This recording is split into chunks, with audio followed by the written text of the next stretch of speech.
같이 보실 말씀은 사무엘하 19장 31절로 43절까지의 말씀입니다. 한 목소리로 말씀 합독하시겠습니다. 길르앗 사람 바르실레가 왕이 요단을 건너가게 하려고 로글림에서 내려와 함께 요단에 이르니 바르실레는 매우 늙어 나이가 80세라. 그는 큰 부자이므로 왕이 마하나임에 머물 때에 그가 왕을 공귀하였더라. 왕이 바르실레에게 이르되 너는 나와 함께 건너가자. 예루살렘에서 내가 너를 공귀하리라.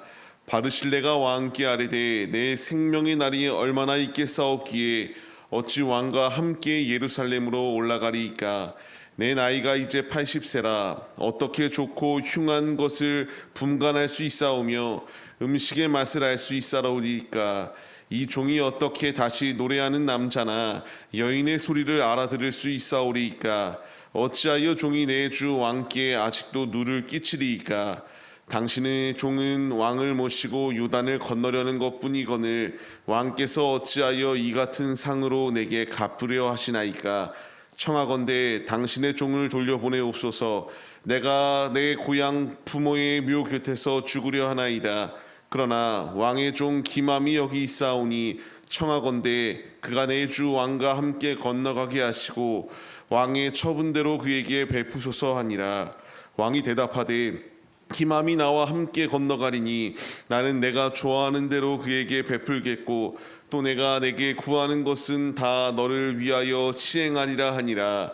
백성이 다 요단을 건너매 왕도 건너가서 왕이 바르실레에게 입을 맞추고 그에게 복을 비니 그가 자기 곳으로 돌아가니라. 왕이 길갈로 건너오고 기맘도 함께 건너오니 온 유다 백성과 이스라엘 백성의 절반이나 왕과 함께 건너니라. 온 이스라엘 집 사람이 왕께 나와 왕께 아뢰되 우리 형제 유다 사람들이 어찌 왕을 도둑하여 왕과 왕의 집안과 왕을 따르는 모든 사람을 인도하여 요단을 건너가게 하였나이까 하며 모든 유다 사람이 이스라엘 사람에게 대답하되 왕은 우리의 종친인 까닭이라. 너희가 어찌 이 일에 대하여 분내느냐. 우리가 왕의 것을 조금이라도 얻어먹었느냐. 왕께서 우리에게 선물로 주신 것이 있느냐. 이스라엘 사람이 유다 사람에게 대답하여 이르되 우리는 왕에 대하여 열목을 가졌으니 다윗에게 대하여 너희보다 더욱 관계가 있거늘 너희가 어찌 우리를 멸시하여 우리 왕을 모셔오는 일에 먼저 우리와 의논하지 아니하였느냐 하나 유다 사람의 말이 이스라엘 사람의 말보다 더 강경하였더라. 아멘. 할렐루야. 오늘도 예배의 자리 가운데 모이신 성도님들 주님의 이름으로 환영하고 축복합니다. 오늘 같이 나눌 말씀의 제목은 섬길 것인가 분쟁할 것인가. 말씀 속에서 은혜를 나누도록 하겠습니다. 이 시대는 조금만 문제가 있어도 그 문제를 파고들어서 문제를 더욱더 크게 만드는 그런 시대 가운데의 삶을 살아가고 있습니다. 문제가 보일 때에, 빈틈이 보일 때에 이것을 그냥 주저하지 않고 분쟁하여 자신이 원하는 바를 이루기 위하여 열심을 내는 세대입니다.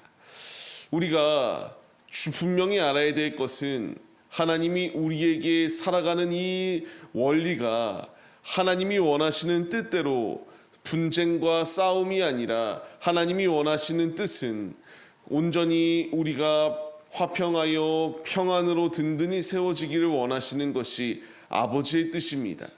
어느 정도로 그것을 원하시는가. 원수까지도 사랑하라고 말씀하시며 우리가 분쟁하며 싸우기보다 주님이 원하시는 뜻대로 순종하기를 원하시는 것이 주님의 참 뜻이에요. 근데 이 시대가 각박해지고 개인주의가 팽배하다 보니 자꾸만 자기의 실이익것만을 생각하며 유익을 위하여 자신에게 이익되는 대로 오직 자신만을 바라보며 사는 삶이 지금의 우리의 모습입니다. 주님은 오늘 말씀을 통하여 두 인물들이 나오게 됩니다. 이제 그 상황 가운데서 어느 선택을 할 것인가 우리에게 선택이 주어졌다는 것을 말씀해 주세요. 우리가 말씀을 통하여 내가 따라야 될 것은 주님이 원하시지 아니하는 뜻이 아니라 아버지의 뜻대로 순종하는 것임을 우리가 기억하며 말씀 속에서 은혜를 나누도록 하겠습니다. 요단을 건너기 전후의 상황이 나오게 되는데요. 건너기 전에 도왔던 조력자 바르실레라고 하는 이가 있습니다. 그가 어느 정도로 왕을 도왔었는가? 왕이 도피하는 상황 가운데 놓여 있을 때에 압살롬의 공격 가운데 죽을 상황 가운데서도 그가 왕을 열심을 다하여 도왔었다라고 이렇게 기록되어지고 있습니다. 이것이 얼마나 위험한 행동이었냐면요. 우리가 사울이 다윗을 쫓을 때의 일을 생각해 봐야 됩니다. 아히멜렉 제사장은 그들의 관계, 그들의 상황이 어떤지 알지 못했습니다.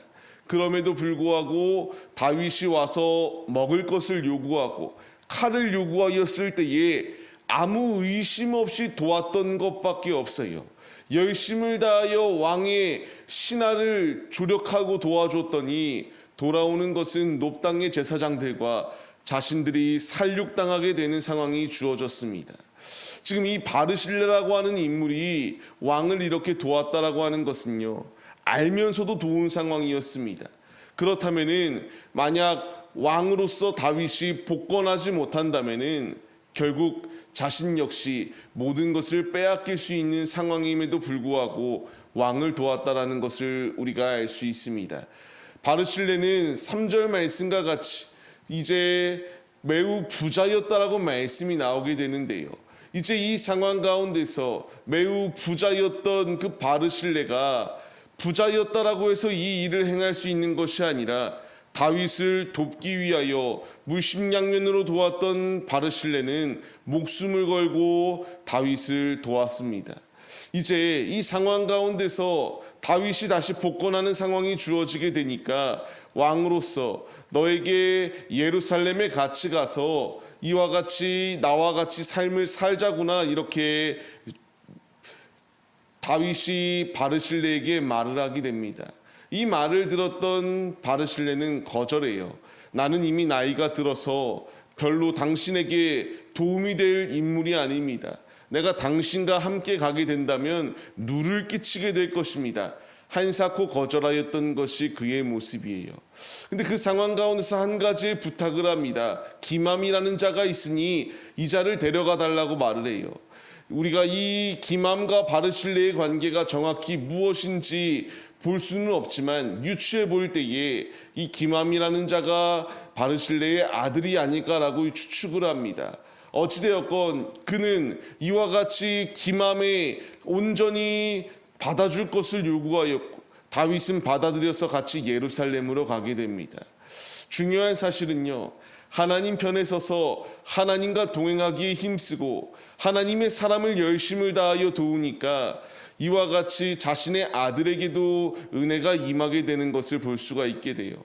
우리 역시 믿음으로 주님께 중심을 내어드리고 주님을 위하여 삶을 살아갈 때에 우리에게 충만한 은혜가 임한다는 사실을 의심하지 말아야 됩니다. 다윗이 하나님 편에 서 있으니까 우여곡절의 삶의 모습도 분명히 있었지만 다시금 왕으로서의 이와 같은 자리로 하나님께서 인도하시고 믿음의 동역자를 붙여주셨던 것처럼 우리 역시 주님 편에 서서 나의 모든 잘못된 점은 회개하고 주님께 돌이킬 때에 주님이 우리에게 믿음의 동역자를 붙여주신다는 사실을 잊지 마시기 바랍니다. 그렇기에 다윗이 이제 죽어가는 상황 가운데서 유언의 말씀이 무엇이었는가? 열왕기상의 말씀을 보게 되면은 바르실레의 아들들에게 은총을 베풀 것을 이렇게 유언의 말로 솔로몬에게 전하였던 것을 보게 됩니다. 하나님 편에 서서 최선을 다하여 도우니 이와 같이 그의 자녀들에게까지 축복의 자리로 인도할 것을 명령하였습니다. 단순히 사람이 사람에게 축복하는 정도가 아니라 하나님이 이와 같이 그들을 사용하셔서 축복을 더하 주시는 상황을 보여주게 돼요. 이제 우리 역시 주님 편에 서 있을 분명한 이유입니다. 섬길 것이냐 분쟁할 것이냐, 섬기는 자에게는 이와 같은 축복이 임하였습니다. 간절히 바라옵기는 우리도 하나님 아버지를 섬기기를 가장 최우선순위로 두고 섬길 뿐만 아니라 온전히 우리의 모든 것을 주님께 내어드려서 다윗과 그리고 이 바르실레가 받았던 축복과 같이 믿음의 동역자 기맘을 보내줌으로써 나는 당신의 뜻에 반발하지 아니하는 순종하는 자입니다라는 것을 보여주었고요. 왕권 강하의 큰 조력자가 될 수 있도록 이와 같이 하나님이 함께하여 주셨습니다. 우리 역시 주님 편에 서 있을 때에 주님이 우리에게 천성을 향하여 나아가는 이 가정 가운데에 모든 장애물들을 제하시고 우리에게 승리를 더하여 주신다는 사실을 잊지 마시며 주님 편에 서서 섬기기로 앞장서며 화평의 자리 가운데로 나아가는 우리 모두의 모습이 되시기를 소망합니다. 그와 대조적으로 이제 요단을 건넌 후에 일이 발생합니다. 11지파가 나와서 따지기 시작해요. 왜 유다 지파만 나와가지고 이렇게 왕을 도와서 도둑질하게 만드느냐. 자신들의 이권만을 생각하기 시작합니다. 하나님의 뜻이 아니에요. 하나님이 원하시는 뜻대로가 아니라 자신들이 실속을 챙기지 못한다는 상황 가운데서 분쟁하기 시작합니다. 내일 말씀에서도 나누겠지만 이제 이 분쟁은 분쟁으로 끝이 아니라 결국 반란의 자리까지 이르게 되는 상황을 볼 수 있게 돼요. 분쟁은 결국 이와 같이 무너지는 자리 가운데 거할 수밖에 없습니다. 사람의 욕심이 가득하면 하나님의 뜻이 보이지 않아요. 분쟁하기만 앞서고요.